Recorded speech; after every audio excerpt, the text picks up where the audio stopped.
We sail boldly and follow the winds of truth. We scour the seas of mystery until we find the answers. This is your deep dive. This is Nautical Awakenings.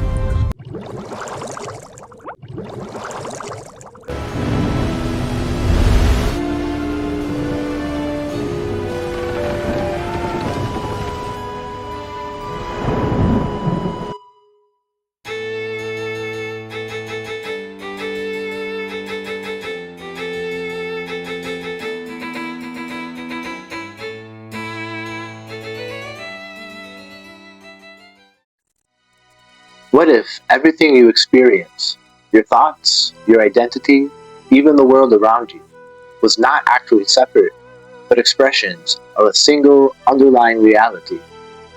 Stick around with me until the end of this video, fellow nautical truth seeker. Together, we'll discover that for thousands of years, philosophers, mystics, and spiritual traditions have returned again and again to this same daunting concept. They called it the monad. The one, the source, the beginning before beginnings. And the strange thing is, this idea never truly disappeared. It kept resurfacing in different languages, different symbols, and different civilizations, as though humanity has always been circling the same invisible truth, trying to remember what was never really lost. Across ancient philosophy, mysticism, and esoteric systems, like Neoplatonism, Gnosticism, Hermeticism, and the Kabbalah, there is a recurring idea that appears again and again in different forms. It is called the monad, this concept of absolute unity, the single source from which all existence unfolds. But here's where it becomes more interesting.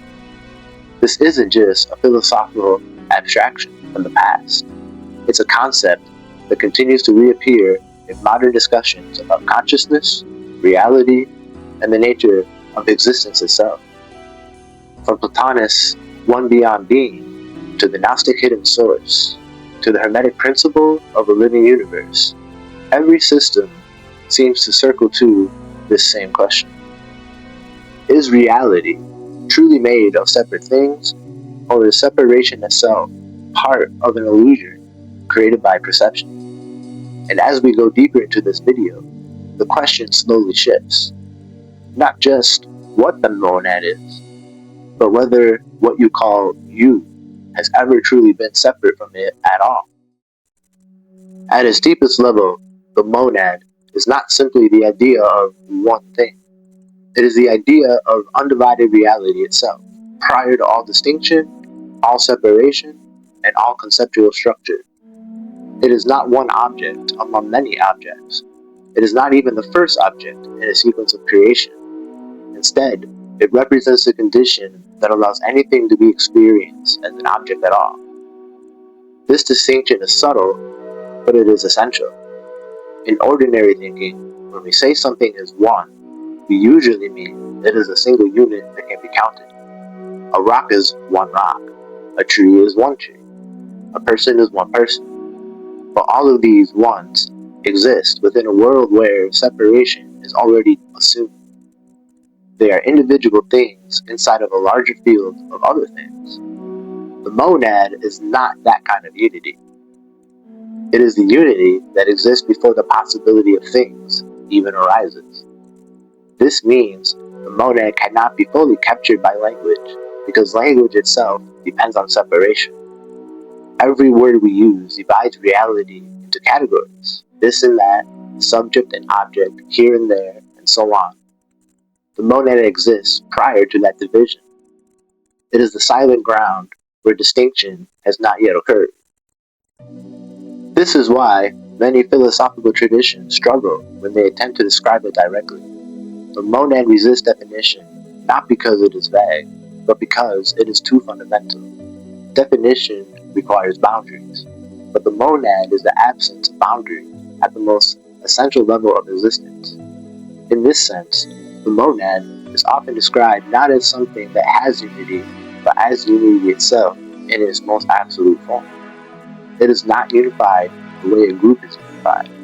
It is not a collection held together.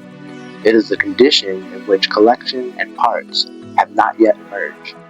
This is also why the monad is sometimes associated with silence in mystical language. Not silence as the absence of sound, but silence as the absence of division. A kind of preconceptual fullness where nothing is yet separated into meanings, identities, or forms. From this perspective, the monad is not located anywhere in space or time. It is not in the universe. It is closer to saying that the universe, in its deepest sense, is an expression of it. Or, even more precisely, that the appearance of the universe depends on the unfolding of the monad into multiplicity. This leads to one of the most important philosophical tensions embedded into this idea.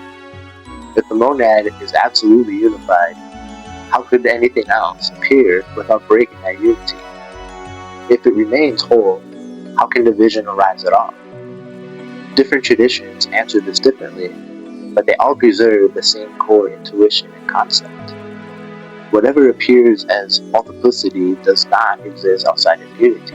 It emerges from it, within it, or as it.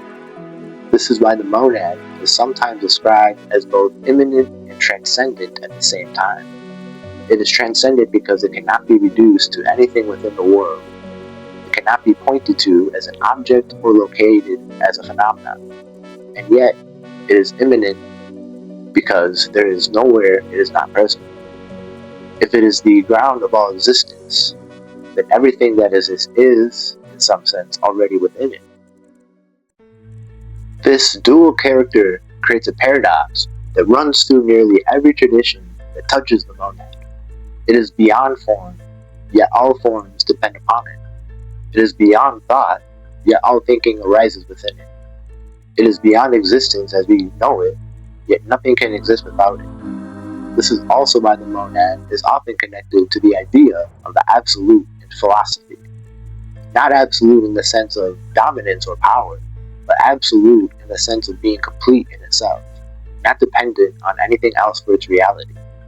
But even completeness is only a pointer, because completeness implies comparison, and comparison already introduces multiplicity. So even the language we use to describe the monad begins to fail as soon as we approach it too closely. That is why many philosophical systems ultimately treat the monad not as something to be fully understood intellectually, but as something that must be approached indirectly, through contemplation, through negation, through meditation, through symbolism, or through the recognition of its echoes and experience itself. Because even though the monad cannot be grasped as an object, it can be intuited as the background condition of all objects. It is not what you see, but what makes seeing possible.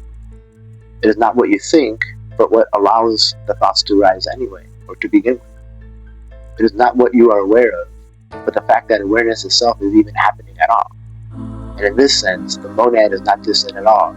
It is the closest possible to reality, so close that it is overlooked precisely because it has already and always been present.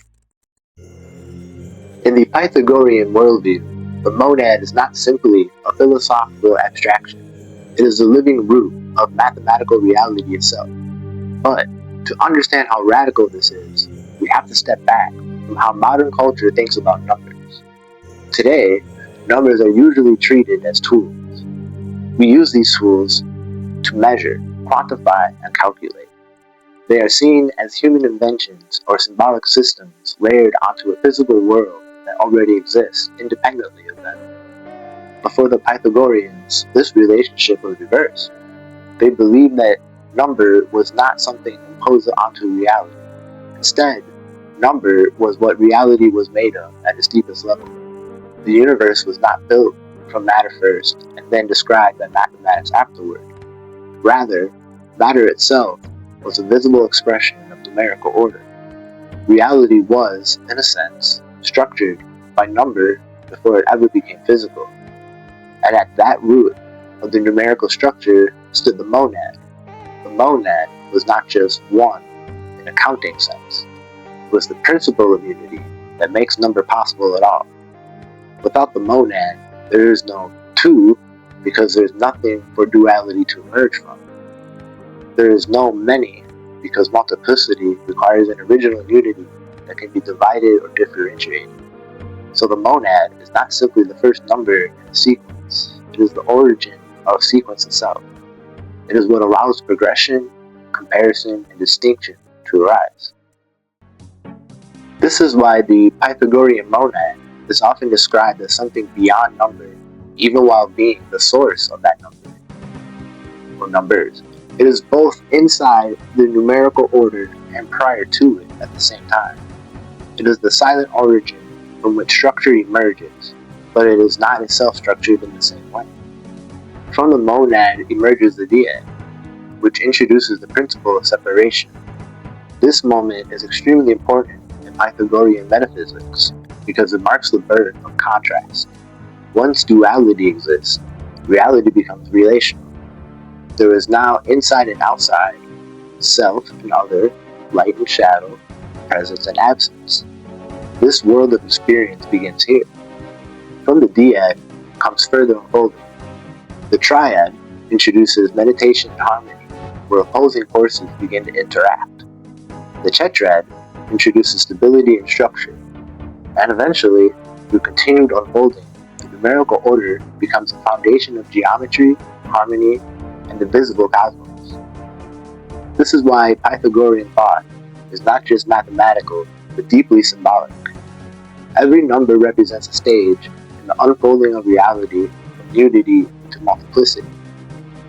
Number is not static, it is generative. It is the unfolding logic of existence itself. Even geometry, in this view, is not merely spatial measurement. It is a visible expression of numerical principles. A point corresponds to unity because it has no extension or division. A line introduces movement and distinction.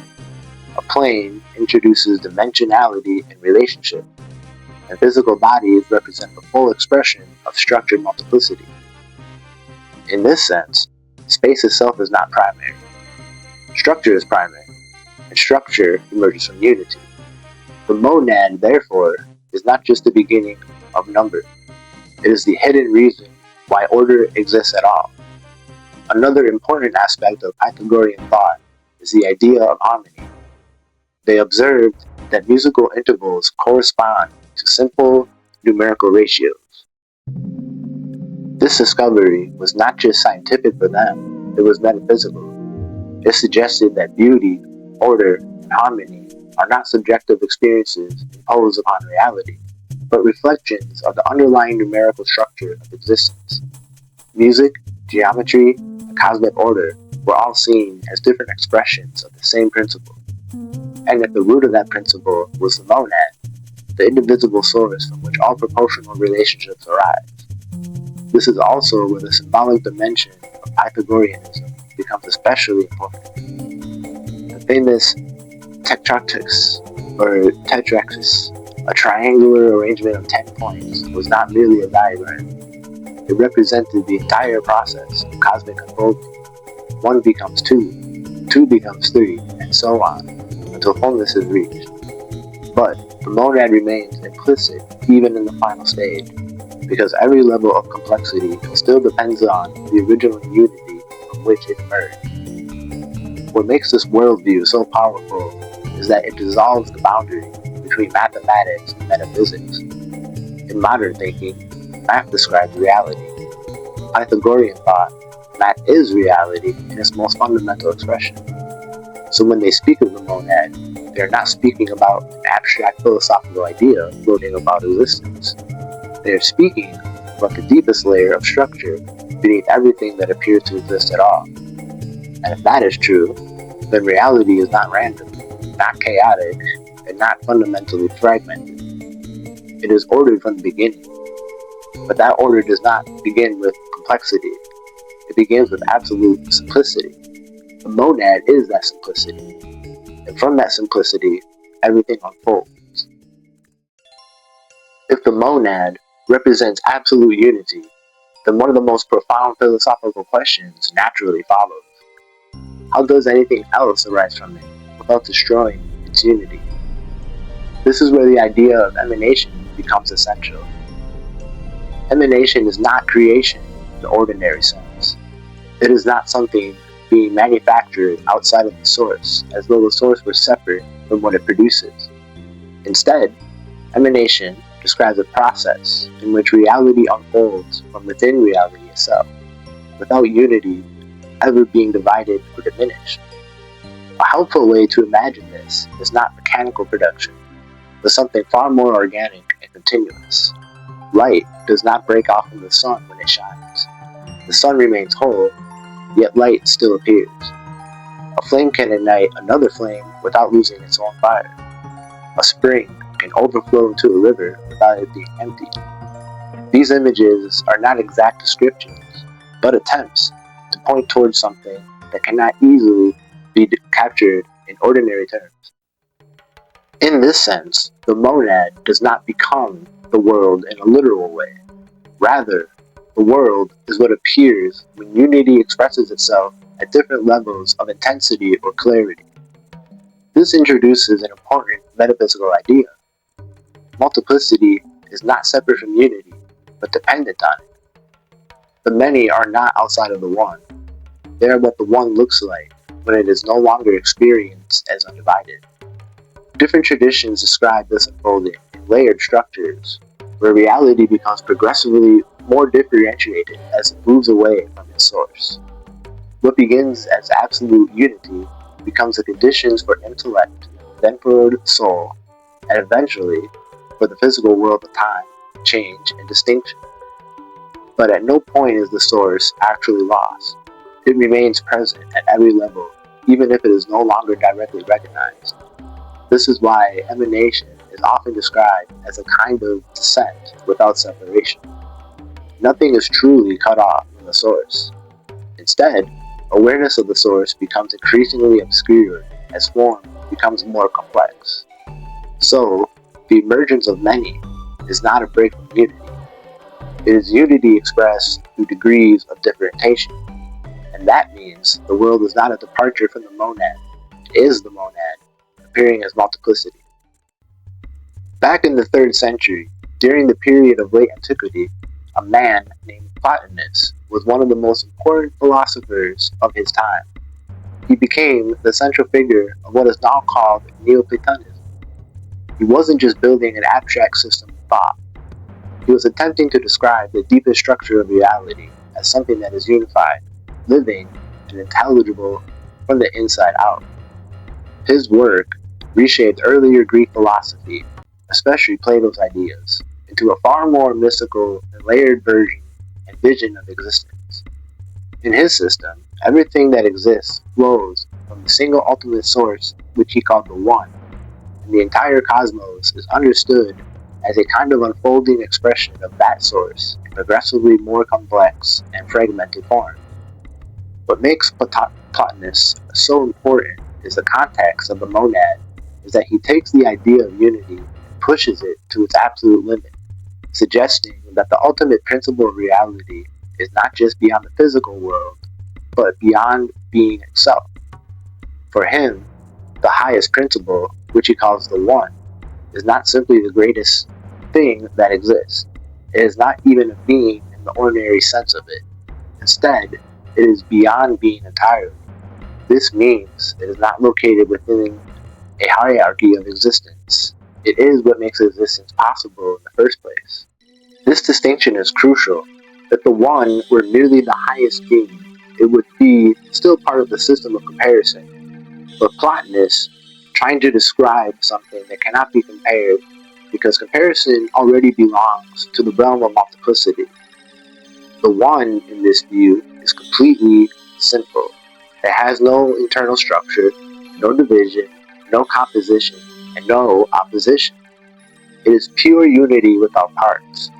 From this absolute simplicity, reality unfolds in a structured procession.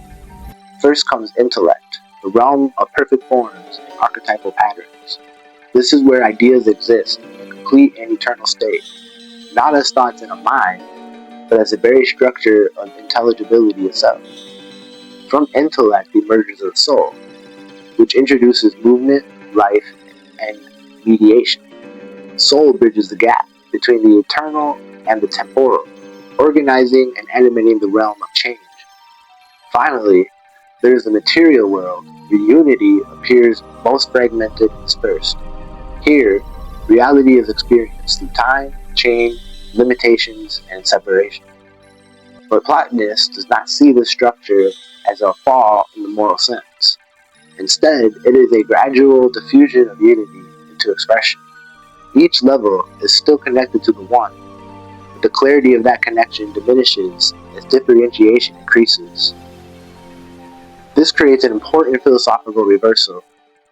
Distance from the source is not spatial, but experiential. The one is not far away in the physical sense. It is present at all times, but it is more or less recognized depending upon states of consciousness. This is why Plotinus describes spiritual return not as travel, but as inward turning. The soul does not move through space to reach the one. It reorients itself toward the unity that was never actually absent. Gnosticism is a diverse collection of early mystical and philosophical traditions that emerged in the first centuries of the Common Era. It blends elements of Greek philosophy, Jewish mysticism, and early Christian symbolism into a highly symbolic spiritual or worldview. At its core, Gnostic thought is less concerned with external religious structure and more focused on inner awakening, what it often calls gnosis. Gnosis is the direct experiential knowledge of the divine through the monad. In Gnostic traditions, the monad is often portrayed as the highest hidden origin of all reality, existing beyond the cosmos and beyond the lower levels of divine structure. This monad is not simply remote, it is fundamentally transcendent. It is described in ways that emphasize its incomprehensibility. It is beyond form, beyond description, and beyond the reach of ordinary perception. Yet, it is also the source from which all divine emanations flow. From the monad emerges a fullness of divine expressions often referred to as aeons.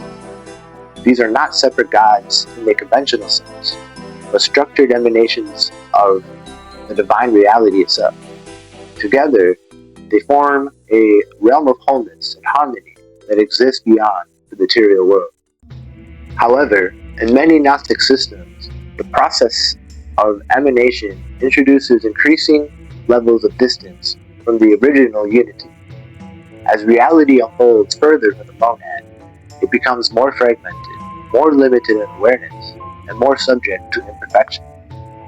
This leads to one of the most distinctive features of Gnostic thought, the idea that the material world is not a direct expression of the highest divine source, but a more distant reflection shaped by lower levels of creative activity. Within this framework, human beings occupy a unique position. They exist within the material world, but they also carry within themselves a hidden connection to the higher source. This connection is often described as a spark or fragment of divine reality that has become obscured through thoughtfulness or forgetfulness. This is why Gnostic spirituality emphasizes spiritual awakening. The goal is not simply to learn doctrines or beliefs, but to recover awareness of origin, to remember what has been forgotten, to recognize that what appears as separation is not ultimate reality. In this sense, the monad is not only the beginning of everything, it is also the hidden truth of what everything still is beneath its apparent fragmentation. Hermeticism is a spiritual and philosophical tradition that traces its roots to the late antiquity period as well. It draws from a blend of Greek philosophy, Egyptian thought, and mystical teachings attributed symbolically to Hermes Trismegistus. Hermes Trismegistus is a legendary symbolic figure at the center of Hermeticism.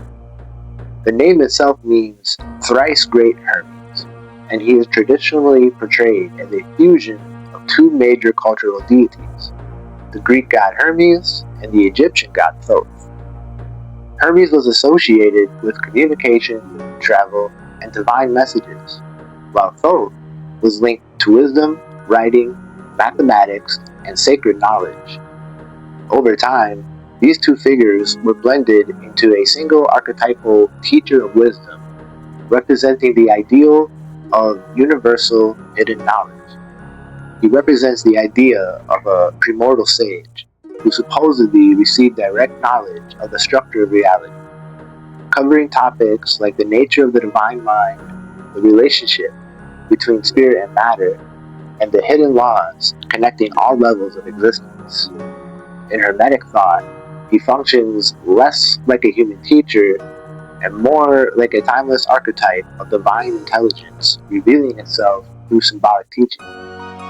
Rather than viewing reality as inert or purely material, Hermeticism presents the universe as fundamentally intelligent, interconnected, and alive with meaning. At the heart of this worldview, the idea that all levels of reality reflecting one another through hidden patterns and correspondences is often summarized in the principle as above, so below.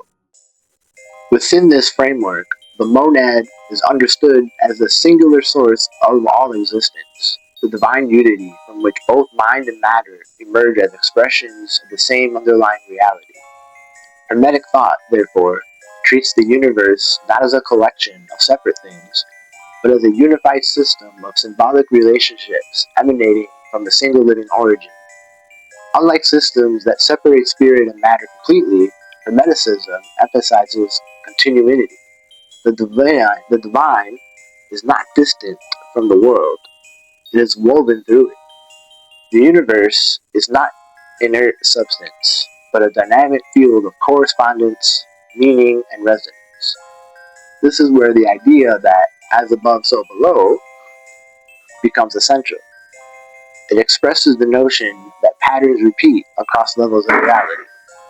What appears in the higher realm is reflected in the lower realm and vice versa. The cosmos is structured like a living mirror system in which all levels are interconnected through symbolic and structural relationships.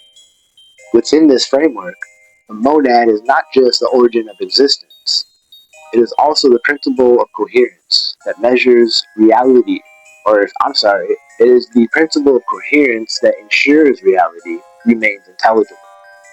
Without unity at the source, correspondence across levels would not be possible. Hermetic thought, therefore, treats knowledge as more than observation. It is interpretation of hidden structure. To understand reality is to reorganize the deeper unity that expresses itself through symbolic form.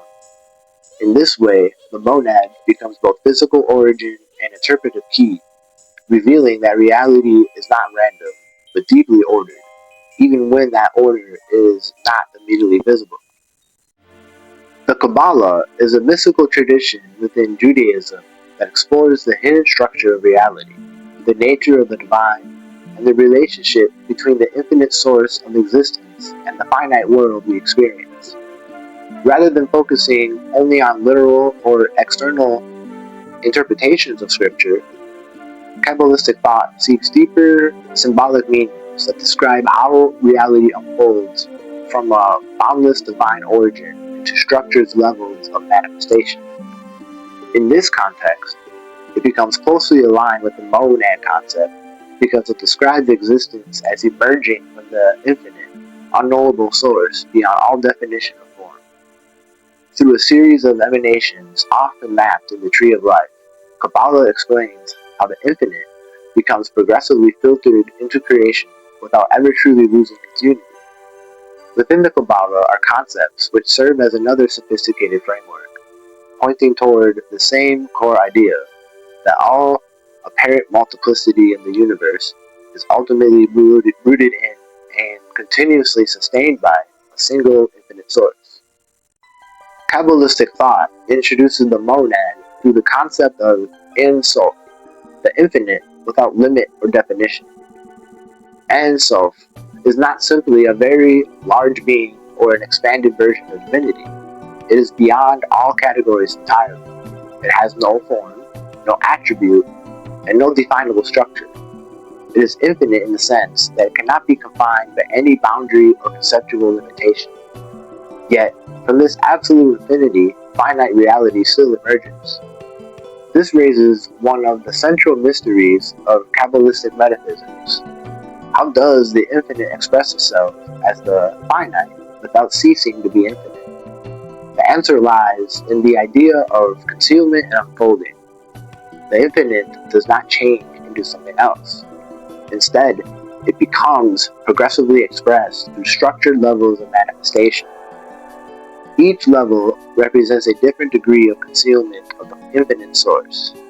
What this means is that creation is not a departure from the infinite, but a translation of it into forms that can be received, perceived, and experienced by finite consciousness.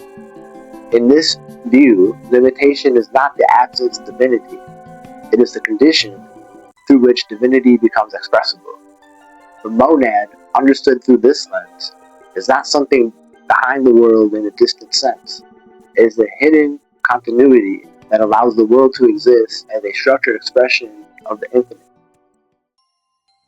Stepping away from philosophy, symbolism, and layered metaphysical systems, there is something far more immediate that does not require belief, interpretation, or intellectual agreement. It is not something you learn. It is something you notice. You are aware. Before any concept forms in your mind, awareness is already present. Before any memory arises, awareness is already present. Before any label such as the self, the world, or time appears, there is simply the undeniable fact that experience is already happening and in motion. This is important because most of what we call reality is actually interpretation layered on top of this basic fact. Thoughts arise and immediately organize experience into categories. This is me. This is not me. This is inside. That is outside. This is real. That is imagined. But all of those distinctions appear within awareness itself. They do not exist outside of it. If you look close enough, awareness is not something you can hold on to as an object. You cannot point to it in the same way you can point to a physical object. You cannot locate its edges because any attempt to locate it is itself happening within it. It is this condition that makes locating anything possible in the first place. This creates a strange inversion of how we normally understand reality. We usually assume that the world is primary and awareness is something produced by the world, something that arises inside of the brain as a result of physical processes. But in direct experience, what is always present first is awareness itself, and everything else appears within it or from it. This raises a subtle but profound question. If all experiences, thoughts, sensations, emotions, and perceptions, if they appear and disappear within awareness, then what exactly is awareness itself? Is it a product of these experiences, or is it the space in which they arise? The reason this connects to the idea of the monad is not because awareness proves the monad in a scientific sense, but because it mirrors its structure. The monad is described as an underlying unity from which all multiplicity appears, and awareness is the most immediate example of something that contains multiplicity without itself becoming divided by it. Countless thoughts, perceptions, and identities can arise and vanish, but the awareness, or yet defective awareness, does not appear to fragment in the same way.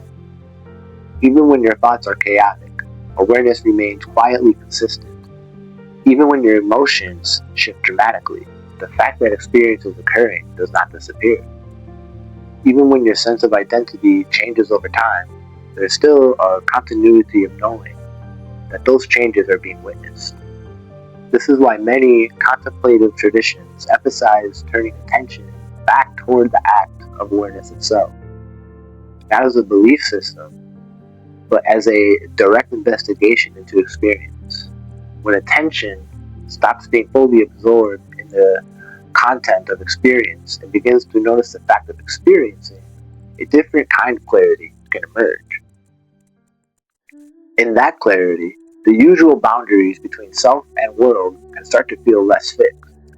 The sense of being a separate observer inside a body looking out at the external universe begins to soften, not through imagination, but through careful observation of how experience actually presents itself.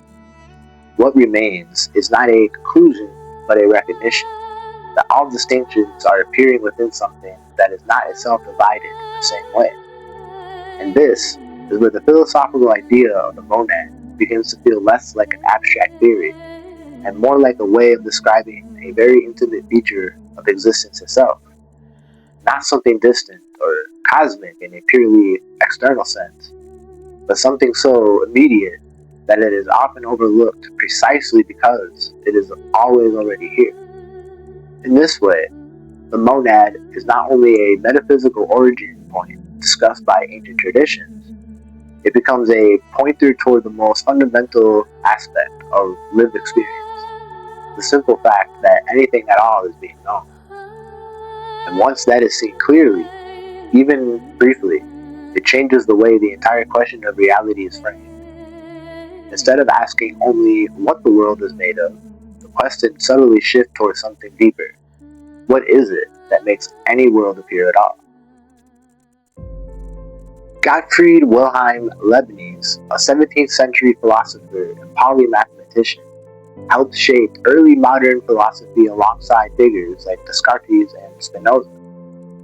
While he is widely known for his contributions to calculus and logic, one of his most fascinating philosophical ideas is his unique reinterpretation of the monad.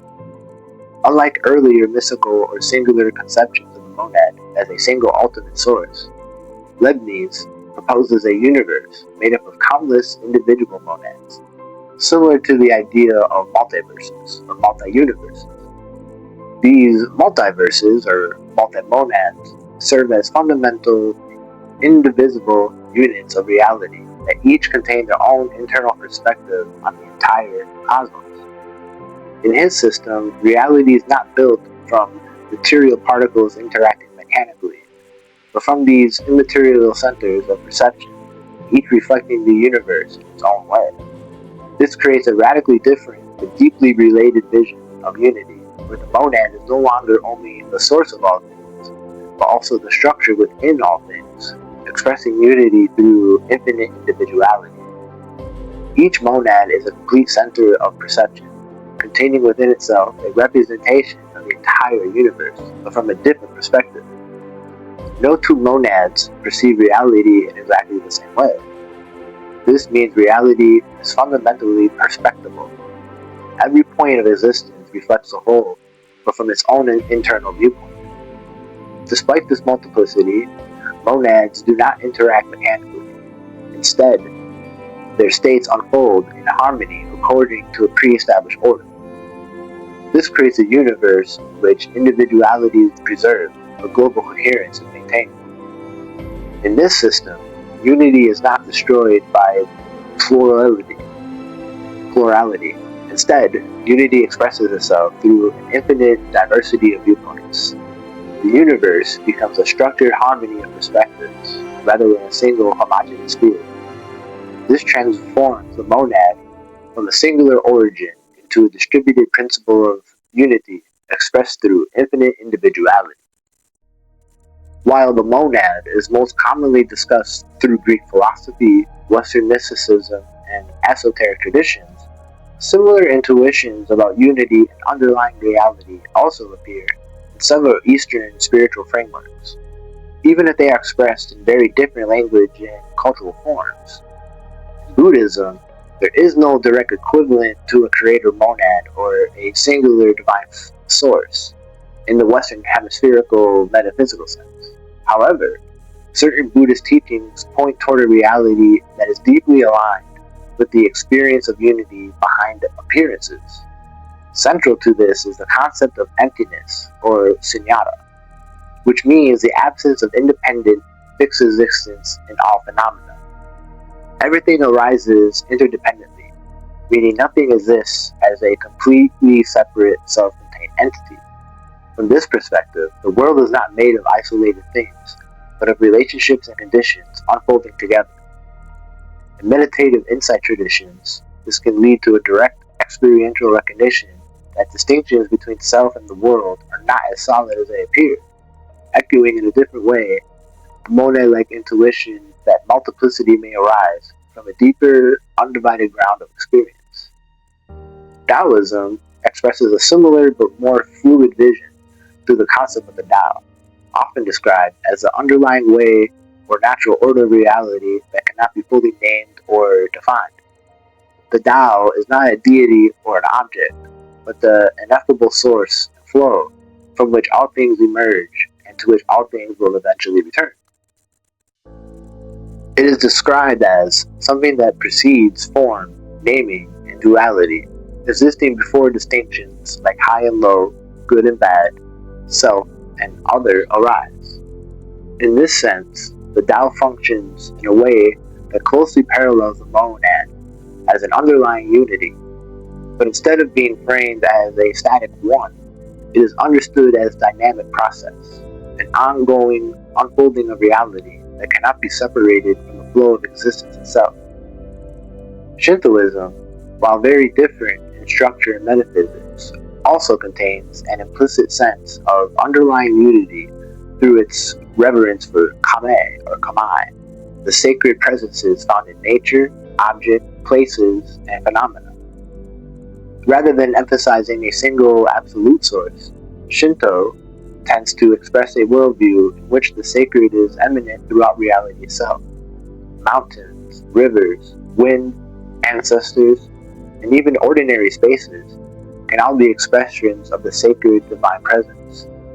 While this does not map directly onto the monad as a singular origin, it resonates the idea that reality is not truly fragmented or spiritually empty, but permeated by a unifying sacred dimension that manifests in many different forms.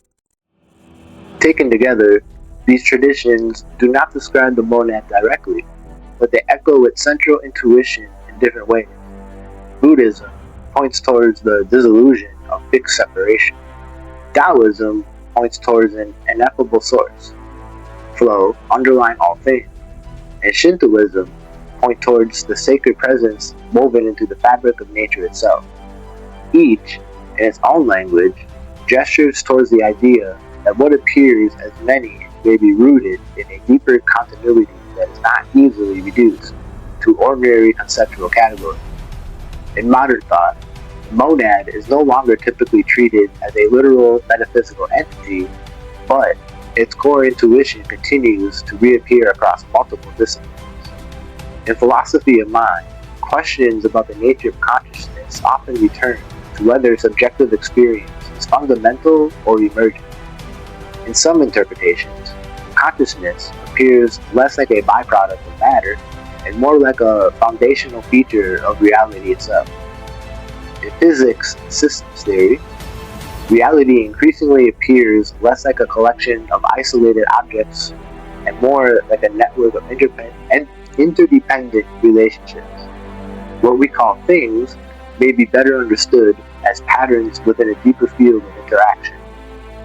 Even in cognitive sciences and information theory, there is an ongoing exploration of whether complexity and integration play a central role in what we experience as unified awareness.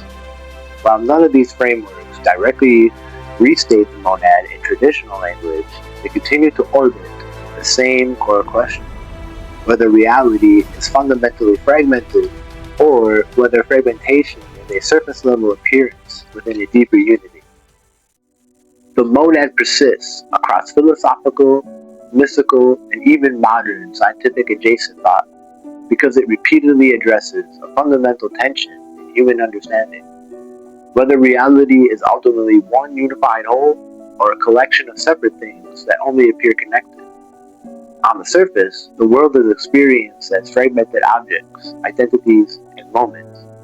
All of these seem distinct, but deeper reflection often reveals that these divisions depend upon relationships, context, and perception rather than absolute separation.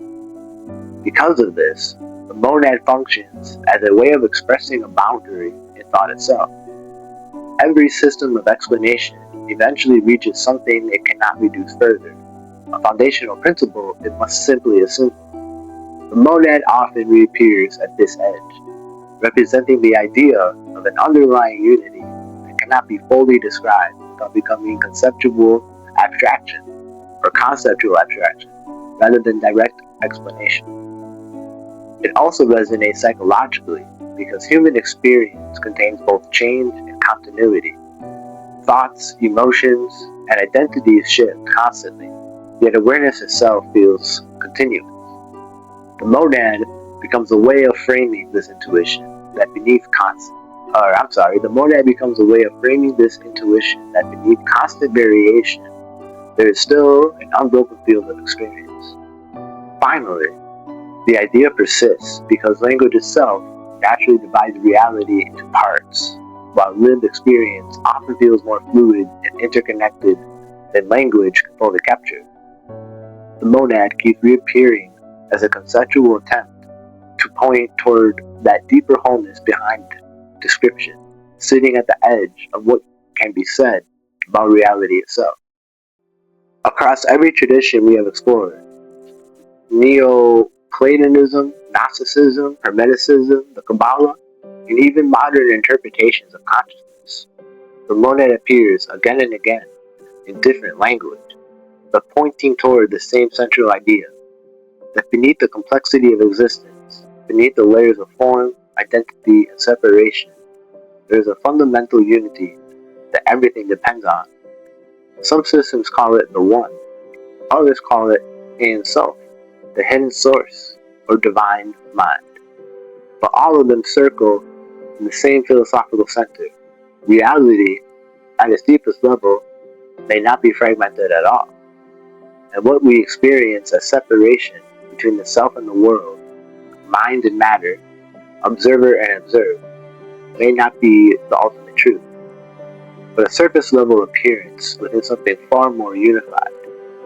The monad, then, is not just a concept from ancient philosophy.